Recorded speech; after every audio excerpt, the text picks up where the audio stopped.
Hello everyone, Keir Smith here, back with another video, and a video I'm calling Prog Confessions. I now consider myself quite a big fan of progressive rock as a musical genre for its fusion of musical styles, its poetic lyricism, its lofty themes and concepts, how eclectic the genre is, its artistic values. It's an absolute treasure trove. I'm 43 now, and whilst I've been into a lot of progressive rock music and bands over the years, Pink Floyd, for example, I've been mad about since my late teens. I got into Genesis in my early 20s, Yes in my mid 20s. It's really been in this last 18 months to 2 years that I've really branched out and started to discover more of what this wonderful genre of music has to offer. But I don't like all of it, and there's certainly some gaps in my collection that I really need to fill, and there's probably some opinions that I'm going to offer that may not sit well with some of you prog purists out there. So I thought I'd have a little bit of fun with this, and I've made a list of 10 things that I feel that I should confess to.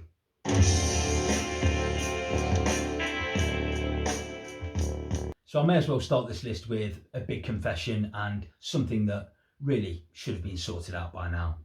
I like King Crimson. In the Court of the Crimson King is an excellent album. My favourite by the band is Locks, Tongues and Aspic, superb. I like Islands, and I've also got Beat and Thrack. But I don't own, and I've never heard, the album Red. And yes, I accept the fact that I know that this is a glaring omission. And trust me, it's been on my eBay watch list for around about a year and a half. Of course, I could have listened to this album online, but I'm a keen music collector and I really like to have the physical format. So I've just not got around to buying it yet. And I've almost teased myself by not buying it because I've started to read over the last few months some great things about that album. Prog magazine ran a feature on it as it celebrated its 40th anniversary, and that certainly began to whet my appetite for it. And then recently I picked up this ultimate music guide of all of the works of King Crimson. And of course there's a feature on the album in this magazine and a comment there that says, post-rock bands must have spent hours worshipping at the crucible of Red. Anyway, I got paid today. I'm going to sort this matter out now once and for all. I'm really excited to hear the album. So I'm going to go back over to eBay and pull it from my watch list and put it in the basket and check out. So, on to my second confession. Now, as I said earlier, I'm a huge Pink Floyd fan. I know their back catalogue like the back of my hand. Their music means the world to me. But no one is going to convince me that 1969's Ummagumma is a good album. That studio album is a mess. There's a few bits of The Narrow Way which are mildly interesting, and Roger Waters' Grantchester Meadows is okay, but even that's a bit of a bore. Now, don't quote me on this, but I think I heard an interview with the great Stephen Wilson of Porcupine Tree say that this was his favourite Pink Floyd album. He lauded it, saying how interesting it was, but hey, each to their own. He may like it, but it's not for me. I think it's the worst Pink Floyd album by a country mile. Bar that album, every album is at least very good. Number 3.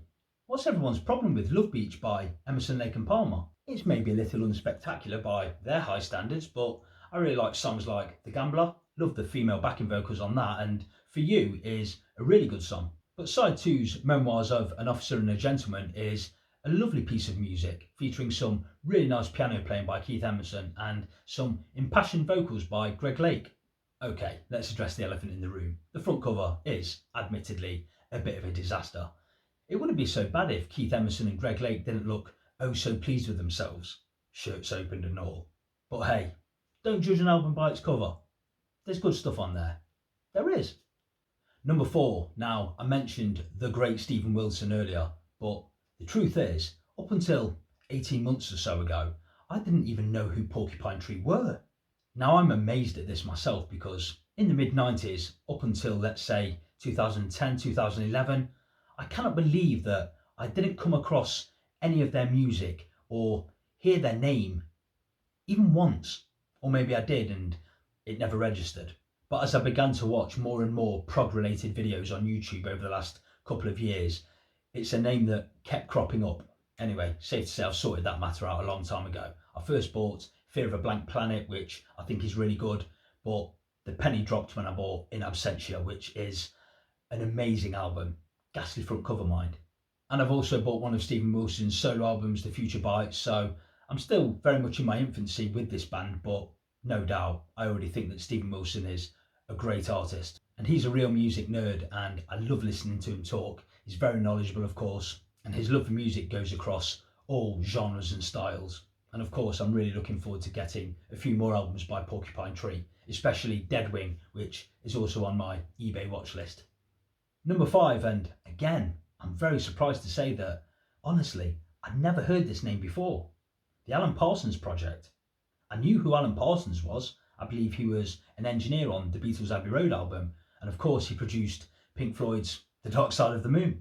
So I first came across this name by watching Jeff Witcher's YouTube channel, and he was doing a rundown of his 100 favourite albums, and I believe that he'd ranked Elvis Costello and the Attractions' Get Happy album in the mid-40s somewhere, and then he had I, Robot by the Alan Parsons Project just above that. Now, I'm a big Elvis Costello fan, and I really love that album, Get Happy, so I thought, well, if this guy thinks that I, Robot's better than that, then I've got to go and check it out. So I did, and I love I, Robot. I think it's a great album, and I've since gone on to buy another 4 albums by the Alan Parsons Project. I've bought Pyramid, The Turn of a Friendly Card, Eye in the Sky, and Gaudi, and I've been happier ever since. But I must ask this, do you consider the Alan Parsons Project to be progressive rock? To my ears, it's more like alternative soft rock.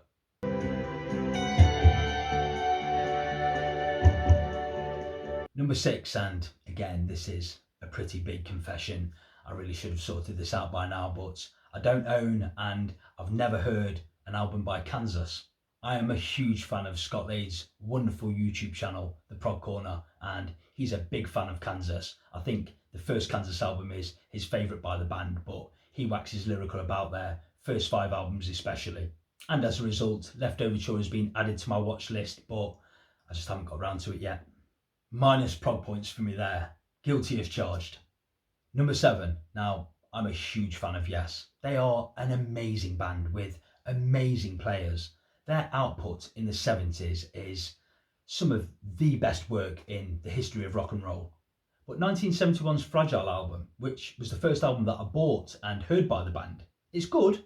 I really like it, but I see it as a bit of a transitional album. And if I'm honest, I like everything that the band released after that, up to and including Drama.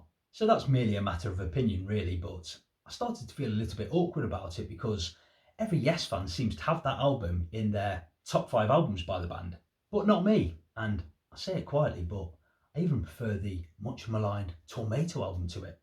Number 8, I'm just going to come right out and say it. My favourite Genesis album is We Can't Dance. No, really. I posted that comment on a YouTube video a while back, and I did point out that at that time I hadn't heard the album Foxtrot. And of course someone was very quick to reply to my comment and suggested that I go away and listen to Foxtrot. And I have done, but I still prefer We Can't Dance. And I must say, I haven't fully connected with Gabriel era Genesis yet. I like some of it, but not all of it, and I much prefer the Collins era. Again, dare I say it? Trick of the Tail is a fantastic album. I really like And Then There Were Three, and as I say, We Can't Dance. And of course you've got the Shapes album, which is really good. I really like Abacab. That's a really good album, a really strong album. Man on the Corner, Keep It Dark, great songs. Number 9, and speaking of another band that changed their lead singer, I'm a big fan of Marillion. And I reasonably asked myself a while back, which era do I prefer, the Fish era or the Hogarth era? Now it's a little unfair because Marillion only did 4 albums with Fish and they've done countless albums with Hogarth. And I love Misplaced Childhood. Clutching at Straws would be, at this stage, my favourite album by the band. And Fish is, of course, fantastic, but so is Steve Hogarth. I think Season's End is a fine album. I love Holidays in Eden more and more, the more I hear it, and Brave is a fantastic album too. I've got Script for a Jester's Tear and Fugazi, which I need to go back and listen to some more, and I've also gone on to buy a lot of the Hogarth era albums. I think I've got 8 or 9 of them now. But which do I like better? Well, for now, I'm sitting firmly on the fence, if that's allowed. Number 10, my final confession, and I say this quite reasonably. I prefer Rush in the 80s.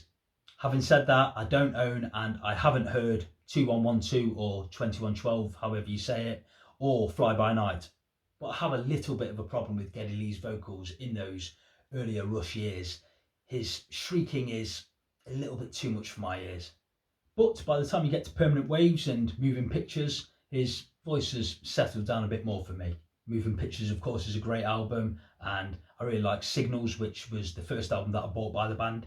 But at this stage, I'd probably say that Grace Under Pressure is my favourite album by the band. I think that's a great album, start to finish, and I even like bits of Power Windows and Hold Your Fire.